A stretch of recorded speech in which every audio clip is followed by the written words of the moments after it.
بسم اللہ الرحمن الرحیم الحمدللہ رب العالمین والصلاة والسلام علی اشرف الانبیاء والمرسلین نبینا محمد وعلی آلہ واصحابہ اجمعین وبعد۔ جدید مناہج کی حقیقت کے اس سلسلے کی جو اگلی کڑی ہے، اس سے پہلے کے حلقے میں ہم لوگ فرقہ الاخوان المسلمون کے سلسلے میں اخیر میں سماحت الشیخ عبدالعزیز بن عبداللہ بن باز رحمۃ اللہ علیہ کی باتیں اور اس فرقے کے سلسلے میں ان کا جواب سن رہے تھے، پڑھ رہے تھے۔ یہاں پر اب مزید کچھ باتیں اور بھی ہیں جو شیخ بن باز رحمۃ اللہ علیہ کے حوالے سے ہی یہاں پر لکھی گئی ہیں۔ آئیے دیکھتے ہیں کہ شیخ بن باز رحمۃ اللہ علیہ نے اس بارے میں کیا کہا ہے۔ کافی باتیں شیخ بن باز رحمۃ اللہ علیہ کے حوالے سے یہاں پر موجود ہیں اور یہ باتیں بڑی ہی اہم ہیں، کیونکہ یہ ایک بہت ہی زیادہ بلند پایہ علمی شخصیت اور ایسے ہی سلفیت کی اساس اور بنیاد، اسی طرح سے امت کی نہایت ہی خیر خواہ شخصیت اور حالات اور ظروف پر نظر رکھنے والی شخصیت کی باتیں ہیں۔ انہوں نے کیا کہا ہے، کہتے ہیں آگے، الاخوان المسلمون کے سلسلے میں علامہ ابن باز رحمہ اللہ کے نقد پر، ابھی جو نقد کیا نا شیخ نے کہ ان کے ہاں عقیدے کا اہتمام نہیں ہے، شرک کی تردید نہیں ہے، بدعت کی تردید نہیں ہے، سنت کا اہتمام نہیں وغیرہ، کہتے ہیں اس سلسلے میں علامہ ابن باز نے جو نقد کیا ہے، اس نقد پر ایک شخص نے اعتراض کیا۔ اعتراض کرتے ہیں، آج بھی اعتراض کرتے ہیں، تو اس نقد پر اعتراض کیا اور آپ کے ساتھ بے ادبی سے پیش آیا۔ دیکھا آپ نے، اخوانی رہا ہوگا کوئی، تو اس نے شیخ بن باز پر کی جواب پر نقد کیا، اعتراض کیا اور آپ کے ساتھ بے ادبی سے پیش آیا۔ شیخ جمال کہتے ہیں، میں اس گفتگو کو من و عن نقل کر رہا ہوں، یعنی پوری بات جو ہے ایز اٹ از میں نقل کر رہا ہوں۔ معترض نے کہا، اعتراض کرنے والے نے کیا کہا، میں آپ کا بڑا احترام اور بڑی قدر کرتا ہوں اور اللہ واسطے آپ سے محبت کرتا ہوں، لیکن میرا سماحت الشیخ پر ایک مواخذہ ہے۔ یعنی شیخ بن باز رحمۃ اللہ علیہ سے کہا کہ میں آپ کا بڑا احترام کرتا ہوں، لیکن آپ نے جو بات کہی ہے فرقہ اخوان المسلمون کے بارے میں، اس بارے میں میرا ایک مواخذہ ہے، گرفت ہے۔ وہ یہ ہے کہ آج میں نے مجلۃ المجلہ اس نام کی ایک میگزین ہے، میں آپ کے ساتھ ایک گفتگو یعنی انٹرویو پڑھا ہے اور اسے آپ کی زبان کی بنیاد پر الاخوان المسلمون کے بارے میں لکھا گیا ہے۔ یعنی کیا مطلب، ایک انٹرویو میں نے پڑھا ہے اور آپ نے جو کچھ کہا ہے، چونکہ آپ نے کہا ہے اسی لیے اس چیز کو الاخوان المسلمون کے بارے میں نوٹ کیا گیا ہے کہ شیخ بن باز الاخوان المسلمون کے بارے میں یہ بولتے ہیں، ایسا میں نے پڑھا ہے مجلۃ المجلہ میں۔ ایڈیٹر نے لکھا ہے، الاخوان المسلمون عقیدے کا اہتمام نہیں کرتے ہیں۔ ظاہر سی بات ہے، شیخ بن باز نے بات کہی ہے کہ عقیدے کا اہتمام نہیں کرتے ہیں، میلادیں مناتے ہیں۔ شیخ بن باز نے دوسرے جوابات میں یہ بات کہی ہے، میلادیں مناتے ہیں اور بہت ساری بدعات انجام دیتے ہیں۔ یہ آپ کے حوالے سے میگزین والے نے نوٹ کیا ہے۔ میں یہ باتیں دیکھ کر بہت حیران ہو گیا۔ یہ کون کہہ رہا ہے؟ اعتراض کرنے والا۔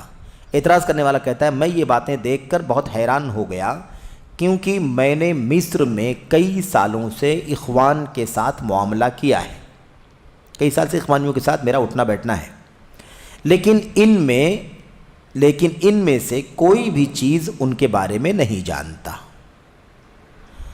نہ مجھے ان کے ساتھ رہن سہن میں کوئی بدعت ملی ہے، نہ ہی ان کے بارے میں اس مقالے میں لکھی ہوئی کوئی اور چیز نظر آئی ہے۔ یعنی کہنے یہ لگا، آپ نے ایسی بات کہی ہے اور آپ ہی کے حوالے سے مجلۃ المجلہ میگزین والے نے اس کو شائع کیا ہے، ایڈیٹر نے یہ بات سب آپ کے حوالے سے نوٹ کی ہے، لیکن میں مصر میں رہا ہوں اور میں اخوانیوں کے ساتھ رہتا ہوں کئی سالوں سے، میں نے ایسی کوئی بات نہیں دیکھی ہے جو بات آپ بول رہے ہیں، لہٰذا میں آپ سے درخواست کرتا ہوں کہ اس بات کو درست کر لیں۔ یعنی شیخ بن باز کو نصیحت کر رہا ہے کہ آپ کیا کریں، یہ بات درست کر لیں۔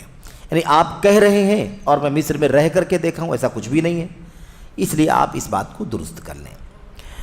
اب کہتے ہیں شیخ جمال، اللہ اکبر، یہ شخص چاہتا ہے کہ شیخ بن باز رحمہ اللہ اپنی اس بات کو بدل دیں، جسے انہوں نے علم و معرفت کی بنیاد پر کہا ہے۔ بھلا کیا امام ابن باز رحمہ اللہ بلا علم کچھ بھی بکتے رہتے ہیں؟ سبحان اللہ، یعنی یہ کیسے ممکن ہے کہ شیخ بن باز نے اگر کوئی بات کہی ہے تو ایسے ہی اندھیرے میں انہوں نے کہہ دیا ہو۔ اتنا نرم دل، اتنا خیر خواہ، اتنا ہمدرد شخص آپ کو ماضی قریب میں نہیں ملے گا۔ حد درجہ انسانیت کی ہمدردی، کہیں کوئی معاملہ ہو تو زار و قطار بلک بلک کر کے رونے لگتے تھے وہ۔ اور مجھے یاد ہے ہمارے استاذ نے بیان کیا تھا، اور باقاعدہ جامعہ اسلامیہ مدینہ منورہ کی جو تاریخ ہے یا بہت ساری جو رپورٹیں شائع ہوئی ہیں، ان رپورٹوں میں، ان تاریخی دستاویزوں میں یہ واقعہ بھی نوٹ کیا ہوا ہے کہ کسی افریقہ کے کسی ملک کا کوئی اسٹوڈنٹ تھا جو بہت زیادہ کہہ لیجئے کہ مطلب قوانین کی مطلب دھجیاں اڑاتا تھا جامعہ مدینہ میں، اور جو بھی ان کے اصول ضابطے اس کو نہیں مانتا تھا، بڑی مخالفت کرتا تھا۔ کئی بار اس کو نوٹس دی گئی، سمجھایا گیا، لیکن پھر بھی وہ نہیں مانا۔ بالآخر یہ فیصلہ ہونے کی نوبت آ گئی کہ اس کا اخراج کر دیا جائے، اس کو جامعہ سے نکال دیا جائے۔ پوری کمیٹی نے تقریباً فیصلہ کر لیا کہ میٹنگ میں یہی بات کرنی ہے کہ اس کو نکال دو، بہت تجاوز کر چکا ہے بچہ، اور کسی بھی طرح سے پڑھنے لکھنے میں بھی کوئی دلچسپی نہیں لیتا، اور حد درجہ قانون کی مخالفت کرتا ہے، اس کا اخراج کر دیا جائے۔ بہرحال جب کمیٹی بیٹھی تو اس وقت شیخ بن باز رحمۃ اللہ علیہ جامعہ اسلامیہ کے وائس چانسلر تھے، تو انہوں نے کہا، جب مسئلہ آیا تو انہوں نے پوچھا کیا مسئلہ ہے، ساری بات چیت ہوئی، تو بالآخر لوگوں نے ایک پوری بات بتائی، اور یہ ہوا کہ کیا رائے ہے؟ لوگوں نے کہا کہ اس کا اخراج کر دیا جائے، کیونکہ اس کی وجہ سے ایسا سب ہو رہا ہے، قانون شکنی ہو رہی۔ تو شیخ بن باز رحمۃ اللہ علیہ اس بات کو سن کر کے رونے لگے، اور انہوں نے کہا کہ اتنا بڑا جامعہ، اتنے سینکڑوں کا اسٹاف، علماء، مدرسین، سب مل کر کے ایک بچے کی اصلاح نہیں کر سکتے ہیں، اس کو خارج کرنے کی بات کرتے ہیں۔ خارج کرنا کس مسئلے کا حل ہے؟ کیوں نہیں ہم لوگ سوچتے کہ ہم لوگ کس طرح سے کریں تو اس کی اصلاح ہو جائے گی، ہم اپنی ذمہ داریاں کیسے ادا کریں تو اس کی اصلاح ہو سکتی، سدھر سکتا ہے۔ بہرحال شیخ بن باز کی بات کو لوگوں نے مان لیا کہ بھائی اخراج نہیں ہونا ہے، اس کو سدھارو، اس کی اصلاح کرو، اور جیسے تیسے بھی بچہ رہتا ہے اسے ایسے ہی پڑھنے دو، یہاں تک کہ وہ فارغ ہو کر کے یہاں سے سند لے کے چلا جائے۔ بہرحال اب شیخ بن باز کی بات تھی، یہ سارا معاملہ ہو گیا، بچہ پڑھ کر کے وہ چلا گیا۔ اب نہیں معلوم لوگوں کی وہ کہاں ہے، کیا کر رہا ہے، ساری چیزیں۔ بہرحال کئی سالوں کے بعد، یعنی 10-15 سال 20 سال کے بعد، کسی ڈیلیگیشن نے اس ملک کا دورہ کیا جس ملک کا وہ بچہ تھا۔ جب اس ملک میں گئے تو پتہ لگایا کچھ لوگوں سے کہ بھائی یہاں بڑے علماء کون ہیں، یہاں دینی ادارے کون ہیں، یہاں دعوتی مراکز کون سے ہیں، علمی تعلیمی دعوتی سرگرمیاں کون کون لوگ کرتے ہیں، کچھ لوگوں کے نام بتاؤ، اور کچھ جگہیں ہوں تو ہمارا وزٹ کراؤ۔ آج کی طرح نہیں تھا کہ ویب سائٹیں ہوں، یہ ہوں وہ ہوں، سب چیزیں اپڈیٹ رہتی ہوں، ایسا نہیں تھا، پرانے زمانے کی بات ہے۔ تو لوگوں نے جب بتایا تو سب سے اونچا نام اس ملک میں جو سب سے بڑا تعلیمی مرکز، دعوتی مرکز قائم کیا ہوا ہے، وہ وہی بچہ تھا۔ وہی بچہ تھا جس کا اخراج کرنے کا فیصلہ ہو رہا تھا، اور وہ پورے ملک کا سب سے بڑا مفتی، سب سے بڑا داعی، سب سے بڑا عالم، سب سے بڑا مرجع تھا۔ اتنا بڑا دعوتی ادارہ، تعلیمی ادارہ، لوگوں نے دیکھ کر کے مطلب حیران ہو گئے لوگ۔ تو اس سے لوگوں نے یہ بات پیش کی کہ شیخ بن باز رحمۃ اللہ علیہ کتنے رحم دل تھے، وہ آخری دم تک انہوں نے کہا کہ اخراج کرنا مسئلے کا حل نہیں ہے۔ دیکھیے اگر اس کا اخراج ہو گیا ہوتا تو وہ کس حیثیت کا رہتا، لیکن اس کو رکھا گیا، پڑھا، بعد میں اس کا احساس ہوا کہ مطلب مجھے اس طرح سے مطلب اتنے نازک صورتحال سے بچ کر کے میں آیا ہوں، اور مجھے اللہ تبارک و تعالیٰ نے مدینہ میں علم کی توفیق عطا فرمائی، اور پھر اس کے بعد وہ اپنے مشن پر لگ گیا اور خود بھی مرجع بن گیا، اور اتنا بڑا ادارہ اس نے قائم کیا کہ پورا ملک اس سے فائدہ اٹھائے۔ تو اتنا رحم دل آدمی شیخ بن باز کیا ایسے ہی کسی کے بارے میں کوئی بات بولتے تھے؟ ایسا نہیں تھا، بہت زیادہ ہمدردی وہ رکھتے تھے، اتنی آسانی کے ساتھ کسی کے بارے میں کوئی تبصرہ کرنا ان کا کام نہیں تھا۔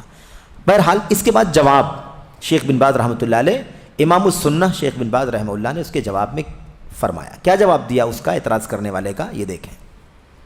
جی ہاں، بہت سارے اخوان سے یہ چیز منقول ہے بہت سارے اخوان سے، یعنی بہت سارے بھائیوں سے یہ چیز منقول ہے، یعنی بہت سارے بھائیوں نے یہ چیز نقل کی ہے اور ہمیں بتلایا ہے کہ اخوان المسلمون کا یہ کام ہے، وہ سنت پر عمل نہیں کرتے، سنت کی دعوت نہیں دیتے، توحید نہیں سمجھاتے، شرکی، مطلب یہ ساری باتیں بہت سارے بھائیوں نے ہمیں بتائی ہے، نقل کی ہے۔ ہم نے مشائخ اور اخوان کی ایک جماعت کا حوالہ بیان کیا ہے۔ شیخ بن باز نے کیا کہا؟ اپنی مرضی سے نہیں بول رہا ہوں، ہم نے علماء اور مشائخ اور اپنے بھائیوں کی ایک پوری جماعت کا حوالہ دیا ہے کہ ایک بڑی تعداد چیدہ علماء کی اخوان المسلمون پر نقد کرتی ہے کہ یہ لوگ توحید و سنت کی دعوت نہیں دیتے، اہتمام نہیں کرتے۔ کیا حوالہ دیا ہے کہ الاخوان المسلمون کے ہاں شرک اور اہل قبور کو پکارنے وغیرہ سے متعلق تنبیہ اور آگاہی کے سلسلے میں مکمل اور ٹھوس سرگرمی نہیں ہے۔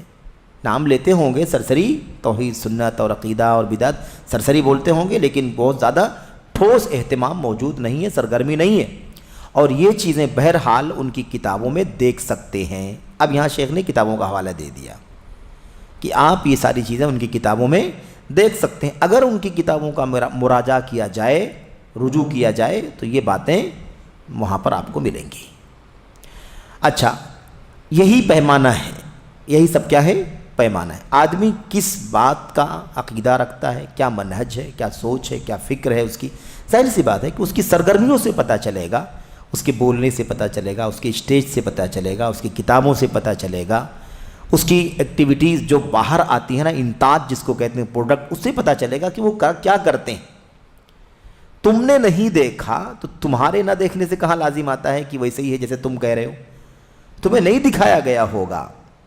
یہ فتنے لوگ نہیں سمجھتے کہ نئے آنے والوں کو ہر چیز نہیں بتائی جاتی ہے۔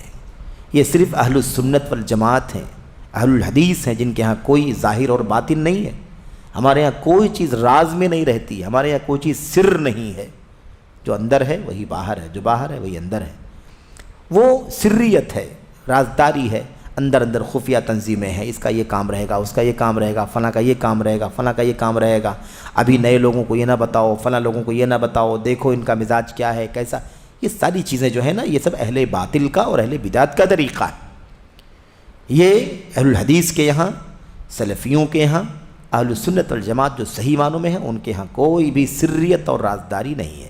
ہماری دعوت شیشے کی طرح نمایاں ہے، آئینہ ہے، دیکھ سکتا ہے کتابوں میں، پڑھ سکتا ہے سنت میں، اور مشاہدہ کر سکتا ہے اب دنیا میں جو کچھ ہو رہا ہے، اپنے ماتھے کی نگاہوں سے اسے دیکھا جا سکتا ہے۔ یہ باتیں ماہ صفر 1416 ہجری کے موسم گرما میں طائف میں شیخ رحمہ اللہ کے دروس سے ریکارڈ شدہ کیسٹ سے ماخوذ ہے۔ بہرحال یہ وہاں کا حوالہ ہے۔ میں کہتا ہوں، یعنی شیخ جمال بن فرحان کہتے ہیں، آپ دیکھ رہے ہیں کہ اس سائل نے بے ادبی اور گستاخی کے ساتھ امام ابن باز رحمہ اللہ پر جھوٹ کا طومار باندھ دیا۔ یعنی گویا کہ کیا کہا؟ ایسا کچھ بھی نہیں ہے، میں مصر میں رہتا ہوں، اخوانیوں کے ساتھ اٹھتا بیٹھتا ہوں، ایسا کچھ بھی نہیں ہے۔ کہتے ہیں اس شخص پر وہ مثل صادق آتی ہے جو کسی نے کہا تھا، احشفن و سوء کیلتن، یہ عربی میں محاورہ ہے، کیا ردی کھجور اور پیمائش بھی بری، یعنی کھجور بھی ردی ہو اور ناپ تول میں کمی بھی کی جائے، تو ایک تو وہ آدمی نادان ہے، دوسرے شیخ بن باز سے الجھ بھی رہا ہے، تو ایسے لوگوں پر ایسی ہی مثل صادق آتی ہے۔ خیر، کہتے ہیں اولا، سب سے پہلے شروع میں، سوال کے شروع میں جو دیباچہ ہے، یعنی جو مقدمہ ہے، میں اللہ واسطے آپ سے محبت کرتا ہوں، لیکن کہتے ہیں گفتگو کا یہ لب و لہجہ کس کے ساتھ اپنایا جا رہا ہے؟ ایک ایسی شخصیت کے ساتھ جو سنت کے اماموں میں سے ایک امام ہے، سنت کا حامی اور بدعت کی بےخونی کرنے والا ہے۔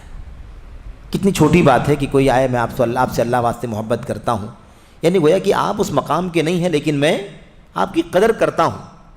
جبکہ یہ پایا اتنا اونچا، جن کو بڑے بڑے کبار علماء جن کی پیشانی پر بوسہ دیتے رہے ہوں، شاہ فہد بن عبدالعزیز رحمۃ اللہ علیہ کا دور تھا نا، وہ ہنگامی کوئی معاملہ پیش آ جاتا تو شیخ بن باز رحمۃ اللہ علیہ سے خصوصی مشورہ لیتے، والد کہہ کر کے پکارتے تھے شیخ بن باز رحمۃ اللہ علیہ کو۔ یہ ولاۃ امور کا معاملہ تھا، اور تقریباً سارے لوگ، ایسا نہیں کہ کوئی اکا دکا، سبھی لوگ سماحت الوالد سماحت الوالد سماحت الوالد کہہ کر کے ان کو پکارتے تھے۔ بہرحال اس کے بعد دیکھیے، ثانیہ نمبر 2، کہتا ہے وہ آدمی میں نے پڑھا ہے اور اسے آپ کی زبان کی بنیاد پر لکھا گیا ہے، یعنی کیا کہہ رہا ہے؟ میگزین میں میں نے پڑھا ہے اور آپ کے نام کی بنیاد پر لکھا گیا ہے، یعنی آپ کے حوالے سے، آپ نے اپنی زبان سے کہا اس لیے اس کو میگزین میں نوٹ کیا گیا ہے۔ یہ علماء کرام کے ساتھ بے ادبی اور گستاخی ہے۔ بظاہر لگتا ہے کہ سائل نے زندگی میں کبھی طلبہ کے اپنے اساتذہ کے ساتھ سلوک و برتاؤ کا مطالعہ نہیں کیا ہے۔ یہ اخوانی کیا جانے طلبہ، اخوانی کیا جانے علماء، ان کے یہاں طلب علم کہاں ہے؟ وہ تو طلب علم سے نوجوانوں کو نفرت دلاتے ہیں۔ حدیث کے درس میں گئے تھے، حدیث رسول کے درس میں تم کو کیا ملے گا؟ یہ ان کی حالت ہے۔ تو کہاں وہ طلبہ اور علماء کو دیکھا ہوگا، اور کہاں علماء اور طلبہ کے درمیان جو ادب کا سلیقہ اور طریقہ ہوتا ہے اس کی واقفیت کہاں سے ہوگی؟ نہ یہ پڑھا ہے کہ امام شافعی رحمہ اللہ اپنے استاد امام دار الہجرہ مالک بن انس کا کتنا ادب کیا کرتے تھے، نہ ہی اسے اس بات کی واقفیت ہے کہ مجدد دین منار علم امام احمد بن حنبل رحمہ اللہ اپنے استاد امام شافعی رحمہ اللہ کا کتنا ادب بجا لاتے تھے۔ اس کی مثالیں بکثرت ہیں۔ بنا بری یعنی اس بنیاد پر اس لیے سائل اور اس کے مثل اور لوگوں کے لیے بہتر یہ ہے کہ طلب علم سے پیشتر اہل علم کا ادب و احترام سیکھیں۔ علم حاصل کرنے سے پہلے علماء کا ادب اور احترام سیکھیں۔ اور اس کا یہ کہنا کہ آپ کی زبان کی بنیاد پر لکھا گیا ہے، اس سے محسوس ہوتا ہے کہ امام ابن باز رحمہ اللہ غفلت کا شکار ہے۔ یہی معلوم پڑتا ہے نا کہ آپ نے کہا جس نے نوٹ کر دیا، جبکہ حقیقت نہیں ہے ایسی۔ یعنی شیخ بن باز سے گویا کہ غفلت ہوئی ہے، یہ وہ کہنا چاہتا ہے، کیونکہ اس کا مفہوم یہ ہے کہ ان کے حوالے سے وہ بات لکھی گئی ہے جو ان کا عقیدہ نہیں تھا یا جس کا علم انہیں نہیں تھا۔ بغیر علم کے انہوں نے یہ بات کہہ دی، اس لیے میگزین والے نے نوٹ کر دیا۔ عقل مند قاری آپ سے یہ بات اوجھل نہ رہے، عقل مند جو پڑھنے والا ہے، کہتے ہیں کہ سمجھدار پڑھنے والے کو چاہیے آپ سے یہ بات اوجھل نہ رہے کہ یہ ایک سرکاری یا آفیشیل انٹرویو ہے۔ جو شیخ بن باز سے لیا گیا تھا ایک سرکاری یا آفیشیل انٹرویو ہے اور بڑا اہم مقالہ ہے، یعنی ایک مستقل ایک اہم آرٹیکل، لہٰذا انٹرویو لینے والا یا ایڈیٹر اس میں کوئی تبدیلی یا کمی بیشی نہیں کر سکتا۔ تو ایسے کیسے کہہ دیا کہ جو ہے آپ کے نام سے لکھا گیا ہے؟ یعنی گویا کہ آپ کو پتہ نہیں ہے نا، یا کوئی کمی بیشی کر دی گئی ہے، مجھے نہیں معلوم، لیکن آپ کے حوالے سے ہی ہے وہ۔ یہ کیسے ممکن ہے؟ اتنا آسان کام نہیں ہے۔ اور اگر ایسا ہوا ہوتا تو شیخ رحمہ اللہ اس پر خاموش نہ رہتے، اور یہ حقیقت بات ہے۔ اگر کبھی کسی نے کوئی غلط بیانی کر دی نا شیخ بن باز رحمۃ اللہ علیہ کے زمانے میں، اور کسی نے آ کر کے بتایا کہ ایسا کل کے اخبار میں آپ کے بارے میں چھپا ہوا ہے، اور وہ بات خلاف حقیقت ہوتی، تو شیخ بن باز فوراً اس کا رد لکھوا کر کے اس اخبار والے کو بھیج دیتے کہ یہ فوراً اس کی تردید شائع کرو تاکہ غلط فہمی نہ ہونے پائے۔ اس کی بہت سارے واقعات ہیں اس حوالے سے، بالخصوص جب آپ کو معلوم ہے کہ شیخ رحمہ اللہ کے یہاں یومیہ اخبارات کے مشمولات کی معلومات کے لیے ایک خاص وقت متعین تھا، یعنی چونکہ وہ بڑی شخصیت تھی اس لیے پورے عالم اسلام کے حالات سے واقف رہتے تھے۔ دنیا کے سارے اخبارات ان کے یہاں آتے تھے، اور آپ کے شاگردان تھے جو آپ کو پورا اپڈیٹ پڑھ کر کے سناتے تھے، کیونکہ آپ پورے عالم اسلام کے مرجع تھے۔ اگر آپ سارے عالم اسلام کے حالات سے واقف نہیں رہیں گے تو لوگوں کی رہنمائی کیا کریں گے؟ آپ اپنی بات کیسے لوگوں کے سامنے کہیں گے؟ کوئی آپ کا اسٹینڈ، کوئی موقف کہاں سے آئے گا، کیسے آئے گا؟ اس لیے آپ اپڈیٹ رہا کرتے تھے۔ بہرحال سائل کا یہ کہنا کہ ایڈیٹر نے کہا ہے یہ لوگ میلادوں کا جشن مناتے ہیں اور بہت ساری بدعات انجام دیتے ہیں۔ کہتے ہیں سائل نے یہ کہہ کر کہ ایڈیٹر نے لکھا ہے امام ابن باز رحمہ اللہ کے ساتھ پھر بے ادبی کی ہے، نیز یہاں یہ کہتے ہوئے شیخ رحمہ اللہ پر مزید ایک جھوٹ اور بہتان باندھا ہے کہ میلادوں کے جشن مناتے ہیں اور بدعات انجام دیتے ہیں۔ یہ ساری باتیں اسی کی بات کا حصہ ہیں۔ ان سب باتوں سے یہی لگتا ہے کہ یہ ثابت کرنا چاہتا ہے کہ آپ نے کہا ہے اس لیے میگزین والے نے لکھا ہے، پتہ نہیں یہ چیزیں آپ کہاں سے لے آئے۔ میں کہتا ہوں کہ الاخوان المسلمون کے بارے میں شیخ رحمہ اللہ کا مضمون جس کی بنا پر یہ سائل اور اس جیسے دیگر لوگ چراغ پا ہو رہے ہیں، یعنی ناراض ہو رہے ہیں، غصہ ہو رہے ہیں، میں نے اسے اصل کے مطابق من و عن نقل کیا ہے، یعنی یہاں جو ساری باتیں نقل کی شیخ نے وہ اصل سے اٹھا کر کے نوٹ کیا ہے۔ اور معزز قاری اتنا سادہ لوح نہیں ہے، یعنی ایک پڑھنے والا آدمی جو پڑھ رہا ہے وہ اتنا سادہ لوح نہیں ہے کہ اس طرح کے اکاذیب سے دھوکہ کھا جائے، اس طرح کی اگر باتیں جھوٹی ہوں، جھوٹی باتوں سے دھوکہ کھا جائے۔ لہذا مضمون پڑھیے اور مرجع کو دوبارہ دیکھیے کہ اس میں کہاں ہے کہ میلادوں کے جشن مناتے اور بدعات انجام دیتے ہیں۔ ٹھیک ہے، یہ بات شیخ بن باز رحمۃ اللہ علیہ کی تحریر میں نہیں ہے۔ دیکھا نا آپ نے، ہم لوگوں نے جو پڑھا ہے اصل والی جو شروع میں پڑھا ہے اس میں یہ بات نہیں، میلاد کی بات شیخ بن باز نے نہیں کہی ہے۔ شیخ بن باز نے میلاد کی بات نہیں کہی، میلاد کی بات اس سے پہلے آئی ہے، لیکن شیخ بن باز کے انٹرویو کے اندر جو جواب ہے اس کے اندر میلاد کی بات نہیں آئی۔ انہوں نے کہا کہ علماء نقد کرتے ہیں، اور وہ نقد ہے کیونکہ ان کے ہاں توحید کا اہتمام نہیں، شرک کی تردید نہیں، بدعت کی تردید نہیں، اور یہ ساری چیزیں ان کے ہاں پائی جاتی ہیں۔ میلاد کا نام شیخ بن باز نے نہیں لیا ہے۔ تو بہرحال دیکھیے، کہتے ہیں معاملہ یہ ہے، کہتے ہیں پڑھیے اور مرجع کو دوبارہ دیکھیے کہ اس میں کہاں ہے کہ میلادوں کے جشن مناتے ہیں اور بدعات انجام دیتے ہیں۔ معاملہ یہ ہے کہ یہ حق و ہدایت کی قبولیت سے بصیرت کا اندھاپن ہے۔ ہم اللہ تعالیٰ سے عافیت کا سوال کرتے ہیں۔ تو بہرحال کہنے کا مطلب یہ ہے کہ آدمی جھوٹ بولتا ہے اپنے آپ کو زیادہ مظلوم ثابت کرنے کے لیے کہ ہم پر الزام لگایا جا رہا ہے، وہ باتیں بھی بول دیتا ہے جو باتیں نہیں کہی گئی ہیں۔ کہتے ہیں اللہ کے نبی نے فرمایا تھا وَمَا يَزَالُ الرَّجُلُ يَكْذِبُ وَيَتَحَرَّى الْكَذِبَ حَتَّى يُكْتَبَ عِندَ اللَّهِ كَذَّابًا۔ آدمی مسلسل جھوٹ بولتا ہے اور جھوٹ کی تلاش میں رہتا ہے یہاں تک کہ اللہ تبارک و تعالیٰ کے ہاں جھوٹا لکھ دیا جاتا ہے۔ بہرحال نمبر 4 آخری بات ہے، یہ کہتے ہیں کہ سائل کا یہ کہنا ہے کہ میں یہ باتیں دیکھ کر بہت حیران ہو گیا کیونکہ میں نے کئی سالوں تک معاملہ کیا ہے، لیکن ان میں سے کوئی بھی چیز ان کے بارے میں نہیں جانتا۔ جو کہا ہے اخوانیوں کے بارے میں اس حیرت میں پڑھنے والے سے مختصراً کہنا چاہتا ہوں۔ شیخ جمال کہتے ہیں یہ جو حیران ہو گیا نا آدمی، کہہ رہے اس حیران ہونے والے سے میں کچھ بات مختصراً کہنا چاہتا ہوں کہ پہلے قوم یعنی الاخوان المسلمون کی کتابیں پڑھو، ان کی کتابیں اٹھا کر کے پڑھو، جیسا کہ سماحت الشیخ بن باز رحمہ اللہ نے تمہارے سوال کے جواب میں تمہیں اس کا مشورہ دیا ہے۔ شیخ نے کہا نا کہ کتابیں پڑھو آپ کو حقیقت معلوم پڑ جائے گی۔ کہتے ہیں اگر وقت کی تنگی کے سبب تمہارے لیے ان کا پڑھنا ممکن نہ ہو تو اس سے کچھ پہلے کے صفحات کا مراجعہ کر لو۔ پہلے کچھ صفحات جو ہوتے ہیں نا شروع والے، اس کا مراجعہ کر لو۔ تمہیں فرقہ الاخوان المسلمون نے اپنے پیشوا اور رہنما حسن البنا کی قیادت میں جو کچھ گل کھلایا ہے ان میں سے کچھ چیزوں کا خلاصہ اور نچوڑ مل جائے گا۔ اگر پوری کتاب نہیں پڑھ سکتی ہو نا تو شروع کی کچھ چیزیں پڑھ لو، اور جن باتوں کا تمہیں علم نہیں ہے اس کا بھی علم ہو جائے گا، کیونکہ تمہارے لیے اپنے علم و معرفت کے بجائے خود انہی لوگوں کے اعترافات کافی ہیں۔ بھئی تم یہ کہہ رہے ہو کہ ہم اتنے دن سے مصر میں رہتے ہیں، اخوانیوں کے ساتھ اٹھنا بیٹھنا، لیکن فلاں چیز ہم نے کبھی نہیں دیکھا، تو اپنا تجربہ مت بتاؤ، ان کا اپنا اعتراف کیا ہے اسے جان لو، ان کے اعتراف سے تمہیں حقیقت کا پتہ چل جائے گا۔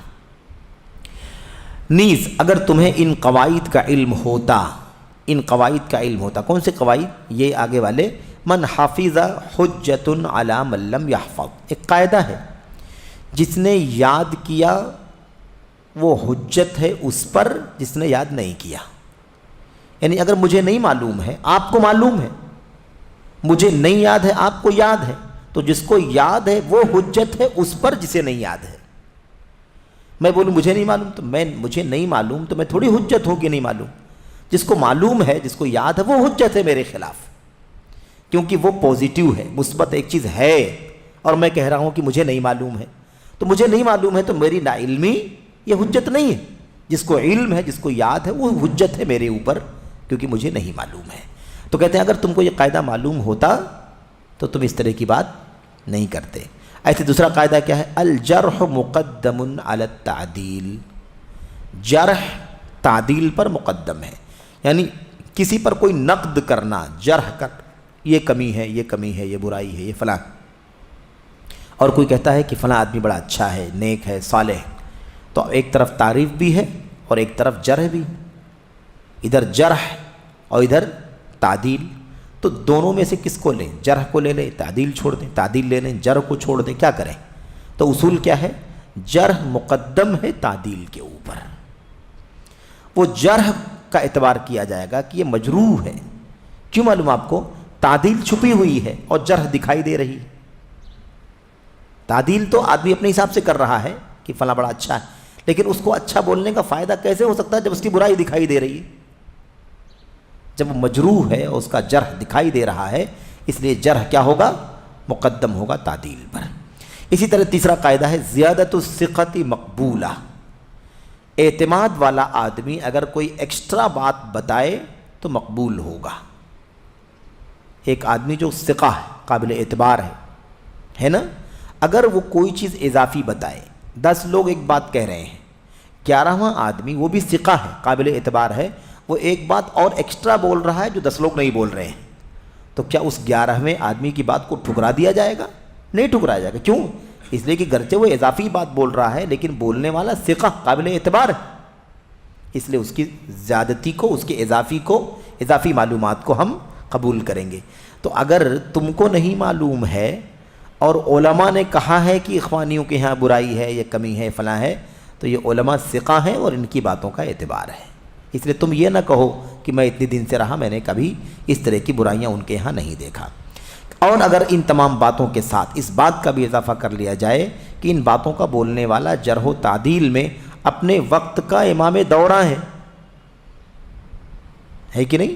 شیخ بن باز رحمۃ اللہ علیہ جرح کر رہے ہیں، کہ معمولی آدمی جرح نہیں کر رہا ہے، تو اپنے وقت کا جرح و تعدیل کا امام مانے جانے والی کا امام جو مانا جاتا ہے وہ شخصیت جرح کر رہی ہے، تو یہ بتاؤ کہ اب تم ان کی بات کا اعتبار کیسے نہیں کرتے ہو؟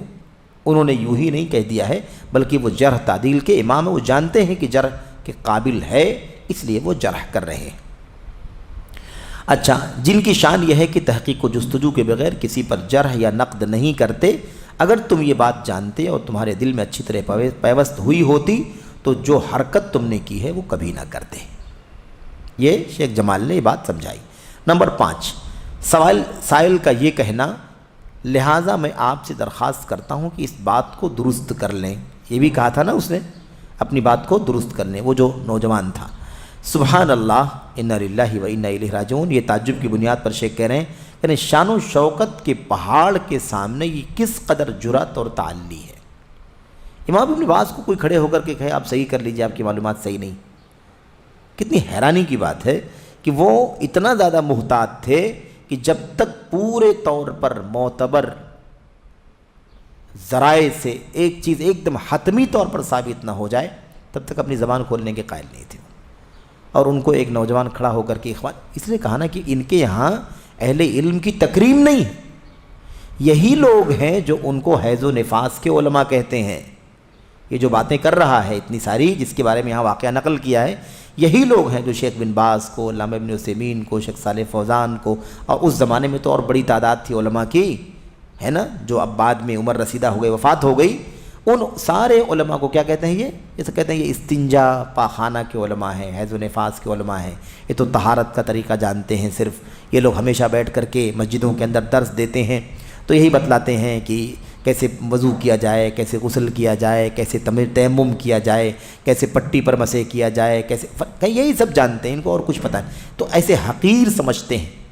اس طرح سے آ کر کے تبھی یہ بات وہ آدمی کہہ رہا ہے، اس طرح کی آپ کو نمونے شاید نہیں ملیں گے تاریخ میں، بہت نادر آپ کو ملیں گے جو اس قسم کے لوگ ہی بات کر سکتے ہیں، ورنہ جو الحمدللہ علم اور اہل علم سے محبت کرنے والے ہیں ان سے آپ کو کبھی بھی اس طرح کی باتوں کے سننے کا پڑھنے کا تجربہ نہیں ملے گا۔ ایک ایسی شخصیت سے حق گوئی سے باز آنے کا مطالبہ کر رہا ہے جو اپنے زمانے میں دنیا بھر میں امت کے مرجع ہیں۔ دیکھا آپ نے اس طرح سے، اللہ کی قسم میں ان کے ہم جولی بڑے بڑے جلیل القدر علماء کو جانتا ہوں۔